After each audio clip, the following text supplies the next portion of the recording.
En este video y de manera muy práctica vamos a hablar de 4 cosas fundamentalmente. La primera es cómo se eligen a los ministros de la Suprema Corte de Justicia de la Nación. La segunda cuestión de la cual vamos a hablar es cómo la Suprema Corte de Justicia de la Nación elige a su ministro presidente cada 4 años. Y por supuesto vamos a hablar de las facultades más importantes que tiene el presidente de la Suprema Corte de Justicia de la Nación. Como último y cuarto punto vamos a hablar de los ministros que se están postulando para ser electos en esta primera sesión del año 2023 como presidente de la Suprema Corte de Justicia de la Nación. Pero antes de comenzar este video, evidentemente te extiendo una invitación para que te prepares un cafecito, nos lo tomemos juntos mientras vemos este video y por supuesto para que te suscribas a mi canal, para que realices los comentarios que creas pertinente. Todos los comentarios son contestados y las dudas que tengas también se resuelven, y si no me lo crees, como testimonio ahí están todos los videos que hemos subido, ahí están todas las respuestas que hemos contestado a las preguntas que evidentemente hacen los suscriptores. Y como ya sabes, traguito y comenzamos. Otro más para acelerarnos. Antes de entrar en materia, es muy importante que conozcas cómo se integra la Suprema Corte de Justicia de la Nación. La Suprema Corte de Justicia de la Nación está integrada por 11 ministros y funciona básicamente en pleno o en sala. Cada sala está integrada por 5 ministros, siendo 2 salas esencialmente. Y el presidente de la Suprema Corte no forma parte de ninguna de las 2 salas. Sin embargo, sí forma parte del pleno, es decir, el de estas sesiones donde deben de estar los 11 ministros o bien al menos 7 ministros presentes en estas sesiones. La elección de los ministros de la Suprema Corte de Justicia de la Nación básicamente se divide en 2 etapas. La primera etapa es una preselección. En esta primera etapa, el presidente de la República elabora una terna de candidatos que debe de reunir a su consideración los requisitos que establece el artículo 95 de la Constitución Política de los Estados Unidos Mexicanos. Esta terna de candidatos elaborada por el presidente de la República es sometida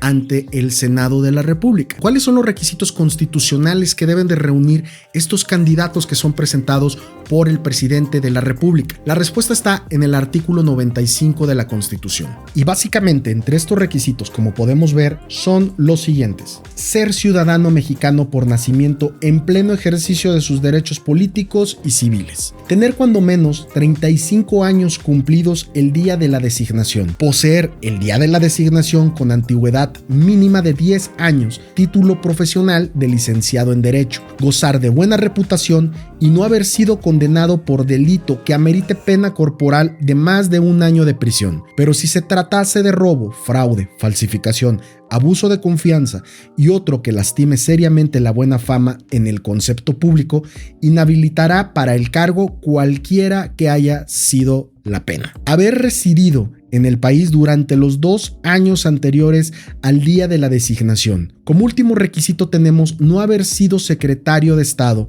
fiscal general de la República, senador, diputado federal, ni titular del Poder Ejecutivo de alguna entidad federativa durante el año previo al día de su nombramiento. Hay un último requisito que forma parte del artículo 95 y si bien no está numerado como fracción, este requisito, que pareciera no esencial pero sí lo es, básicamente dice que los nombramientos de los ministros deberán recaer preferentemente entre aquellas personas que hayan servido con eficiencia, capacidad y probidad en la impartición de justicia o que se hayan distinguido por su honorabilidad, competencia y antecedentes profesionales en el ejercicio de la actividad jurídica. Una vez que el presidente de la República ha presentado esta terna, estos candidatos deben de presentarse a comparecer en el Senado de la República. En esta comparecencia deben de dar una exposición de motivos y las razones por las cuales deben de ser electos como ministros de la Suprema Corte de Justicia de la Nación. Una vez hecha esta comparecencia y con el voto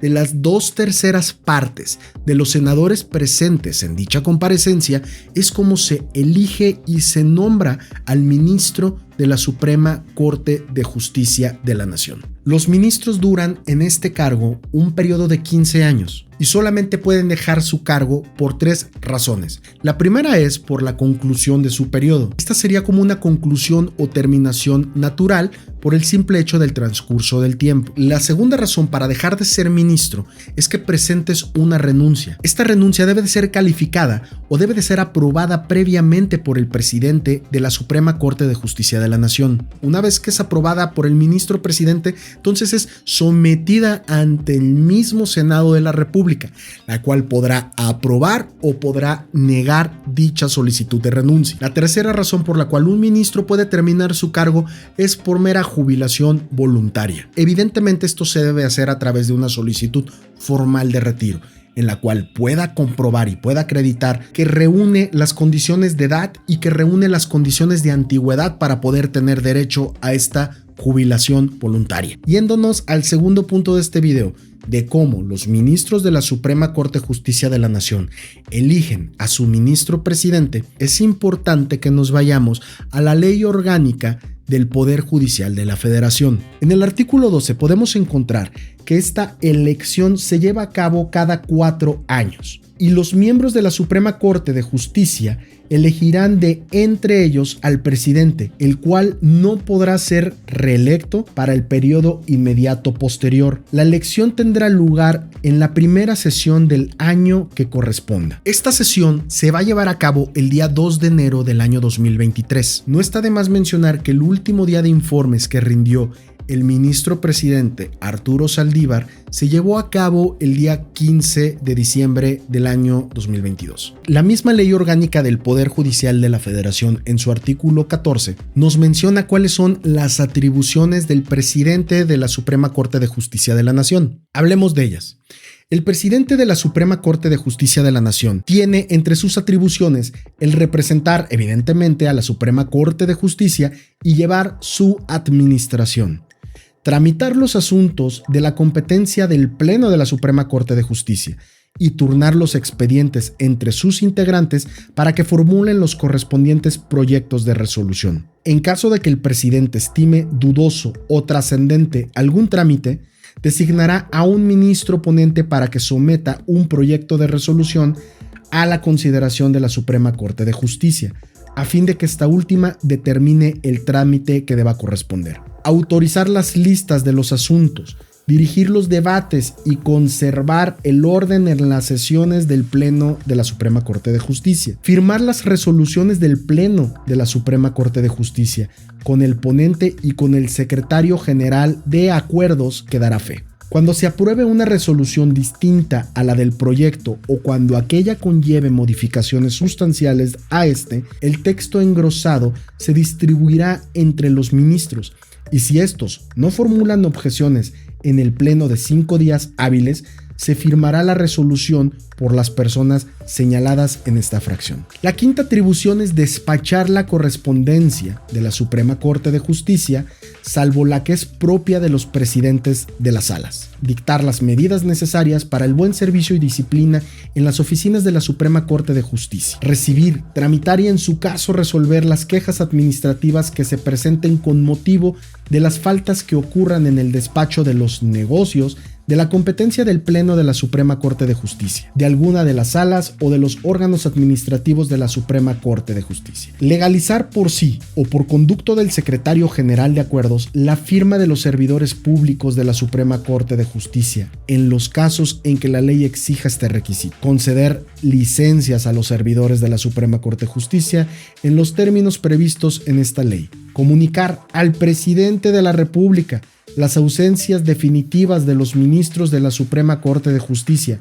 y las temporales que deban ser suplidas mediante nombramientos en términos de la fracción 18ª del artículo 89 de la Constitución Política de los Estados Unidos Mexicanos. La atribución número 11 es rendir ante los ministros de la Suprema Corte de Justicia y los miembros del Consejo de la Judicatura Federal al finalizar el segundo periodo de sesiones de cada año el informe de labores del Poder Judicial de la Federación. La atribución 12ª es proponer oportunamente los nombramientos de aquellos servidores públicos que deba hacer el Pleno de la Suprema Corte de Justicia. Nombrar a los servidores públicos encargados de la administración de la Suprema Corte de Justicia y acordar lo relativo a sus licencias, remociones, renuncias y vacaciones. Expedir el reglamento interior de los acuerdos generales que en materia de administración requiera la Suprema Corte de Justicia. Formular anualmente el anteproyecto del presupuesto de egresos y someterlo a la aprobación de esta última funcionando en pleno. Remitir oportunamente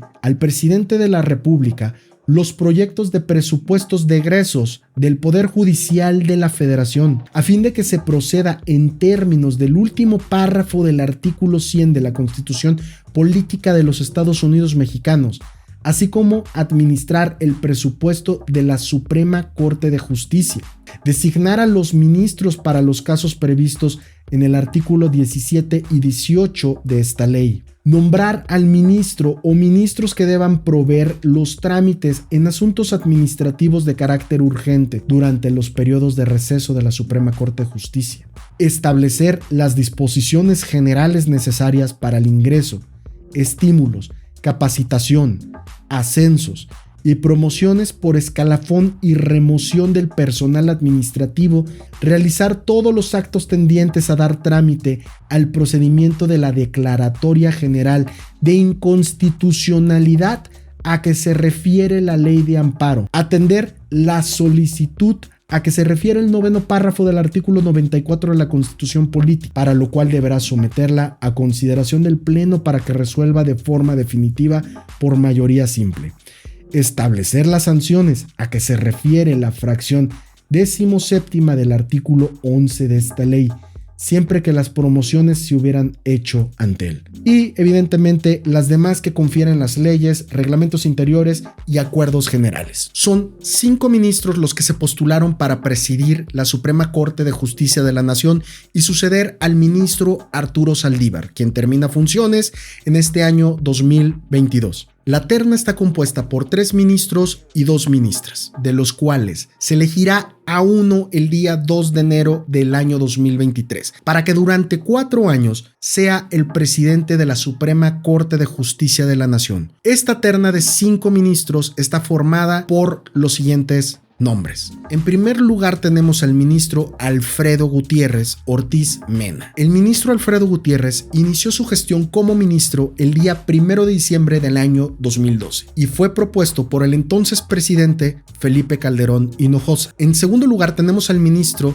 Javier Lainez Potisek. El ministro Javier Lainez inició sus funciones como ministro el día 10 de diciembre del año 2015 y es un ministro que fue propuesto por el presidente Enrique Peña Nieto. Por otro lado tenemos al ministro Alberto Pérez Dayán. El ministro Alberto Pérez Dayán inició sus funciones el día 1 de diciembre del 2012. Fue propuesto por el presidente Felipe Calderón Hinojosa. Por otro lado, por el equipo de las mujeres ministras, tenemos compitiendo a la ministra Norma Lucía Piña Hernández. La ministra Norma Lucía Piña inicia sus funciones el 10 de diciembre del año 2015 y fue una ministra propuesta por el entonces presidente Enrique Peña Nieto. Y la ministra que también está compitiendo para presidir el cargo de presidenta de la Suprema Corte de Justicia de la Nación es la ministra Yasmín Esquivel Moza, quien entró en funciones el día 12 de marzo del año 2019. Ella es una de las ministras más recientes, pues inició su cargo el día 10 de marzo del año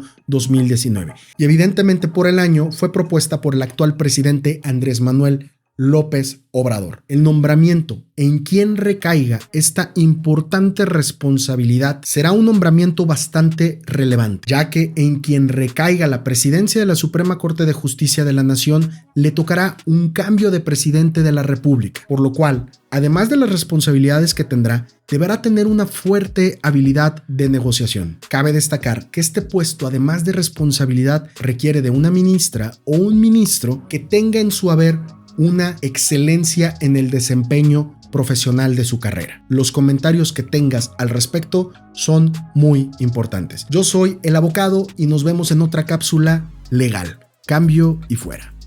Chao.